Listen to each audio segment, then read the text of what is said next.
Hey everyone, it's Rich from Rich Rebuilds here. Today I'm going to bid on the first Model 3 for sale at auction. Actually, I take that back. It's not the first Model 3 at auction because there was one on Copart a while ago, but that auction was mysteriously pulled before it went up for actual bidding. Anyways, the thing that really bugs me about this car is that it's an absolute gorgeous color and it only had 490 miles on it.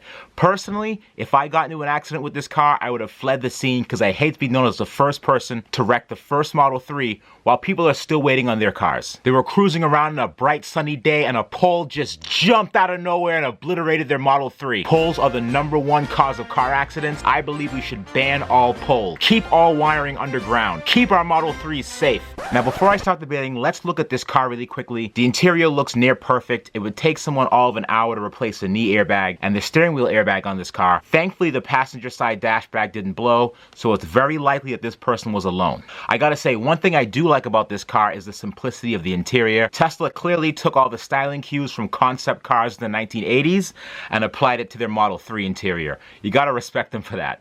Now this hit didn't touch the battery most likely. They may have lost possibly a coolant pump, a front radiator, a crash bar, a new front tub, a front bumper, some wiring harness repair, and they could also have to refill the coolant that was lost in the accident. But that's really about it. This doesn't seem too bad. The only thing that sticks out about this car is the fact that at the scene of the accident, it had these nice rims with these hideous hubcaps on the car.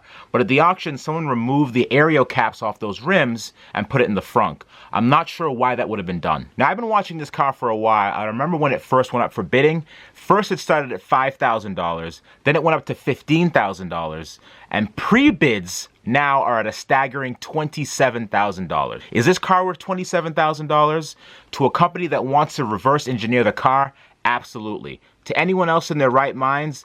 No. I guarantee the high bidder is some crazy Russian person building that Tesla Gundam I talked about in the last episode. Made of 60 Tesla drive units and 47 battery packs. Look what you've done, America. But I don't think it's gonna stop at 27,000. I think it's gonna go much higher than that because these cars are in insane demand right now. Remember, Tesla promised to build about 5,000 Model 3s per week starting at the end of last year. And if my calculations are correct, there should be about 60,000 Model 3s on the road. Unfortunately, Tesla could not do that, and they only built about 7 cars or so. But here's why you probably shouldn't buy this car. Now, the repair manuals for the Model 3 are under heavy lock and key, and the car hasn't been hacked to the point where you can update and flash firmware just yet. Also, Tesla will not sell you parts for this car, especially for this one because it's in such high demand right now. And because Tesla won't sell you parts, the car's kind of useless. However, it does have the key, but that means nothing because it doesn't run or drive. And I'm fairly certain that Tesla has remotely disabled this car. So short of a large company,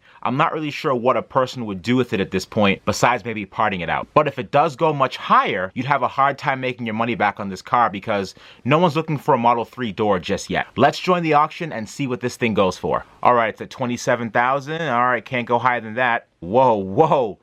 Whoa, whoa, whoa, whoa, whoa, hold on a second. $31,500. Who on earth is paying $31,500 for this car? Where's this person from? Kharkiv.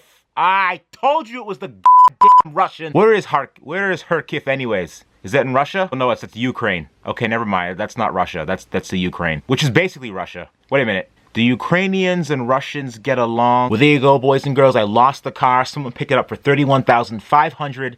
If you know anyone in the Ukraine that has the first Model 3 there, most likely, reach out to me and let me know. It may not be that bad of a deal after thinking about it. They could likely take the battery out, take out the modules and sell those, and sell the rear motor after they're finished with their R&D on the vehicle itself.